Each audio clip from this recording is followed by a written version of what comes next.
دوستو حاتم تائی نے کہا تھا میں نے 4 علم اختیار کیے اور دنیا کے تمام عالموں سے چھوٹ گیا۔ کسی نے پوچھا وہ 4 علم کون سے ہے؟ حاتم تائی نے جواب دیا پہلا یہ کہ میں نے سمجھ لیا جو رزق میری قسمت میں لکھا ہے وہ نہ تو زیادہ ہوتا ہے نہ کم، اس لیے زیادہ کی طلب سے مطمئن ہو گیا۔ دوسرا یہ کہ اللہ کا جو حق ہے مجھ پر وہ میرے سوا کوئی دوسرا ادا نہیں کر سکتا، اس لیے میں اس میں مشغول ہو گیا۔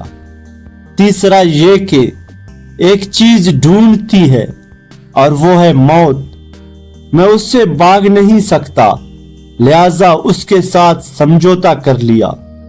چوتھا یہ کہ میرا اللہ مجھ سے باخبر رہتا ہے، میں نے اس سے شرم رکھی اور برے کاموں سے ہاتھ اٹھا لیا۔